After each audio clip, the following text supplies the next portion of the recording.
ওই দুষ্কৃতা আর কোনদিন বাংলার রাজনীতি করার ক্ষমতা রাখবে না ইনশাআল্লাহ।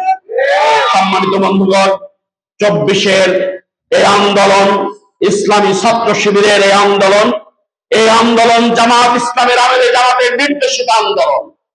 এই আন্দোলন সফল করার জন্য জামাত এবং ছাত্র শিবির যেইভাবে বারবার কাজ করেছে, এইটা বাংলার আর অন্য কোন দল করেনি।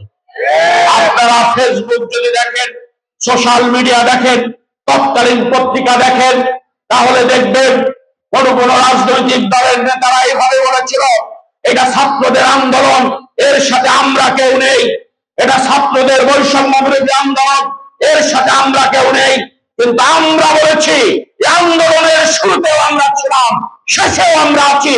বিপ্লব ধরে নিয়ে আমরা দেশে ইসলামী আন্দোলনের কর্মীদের কিভাবে বিপ্লব ছিনিয়ে আনতে হয় সেটা জানা আছে। আমরা আমাদের নেতৃবৃন্দকে হারিয়েছি, আমরা শোকাহত হয়েছিলাম, কিন্তু আমরা দুর্বল হয়ে যাইনি। আমাদের নেতৃবৃন্দ আমাদের মাঝ থেকে চলে গেছে, আমরা কষ্ট পেয়েছিলাম, কিন্তু আমরা কেউ ভেঙে পড়িনি বলেই গ্রামে গঞ্জে সংগঠন যেরকম ছিল তার চেয়ে অনেক গতি ফিরিয়ে দিয়েছে। আমরা 5 তারিখের পরে সেটা দেখাতে সক্ষম হয়েছে। এখন অনেক বন্ধুরা বলেন, এত জামাত ইসলামী কোথায় ছিল? সম্মানিত ভাইরা, তাদেরকে বলতে চাই, যারা দুনিয়ার কিছু পাওয়ার জন্য রাজনীতি করে না, তাদেরকে গুনে গুনে আপনি রাখতে পারবেন না। আমাদেরকে বলবেন 5% ভোটের মালিক, 7% ভোটের মালিক, ওই কথা এখন বাদ দেন।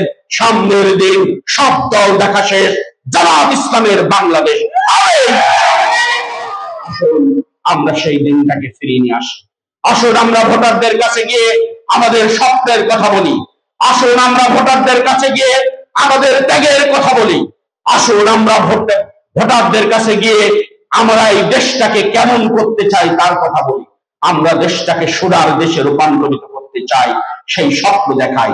আমরা দায়িত্বহীন ভাবে বলেছি, দুর্নীতি আর উন্নতি একসাথে চলতে পারে না।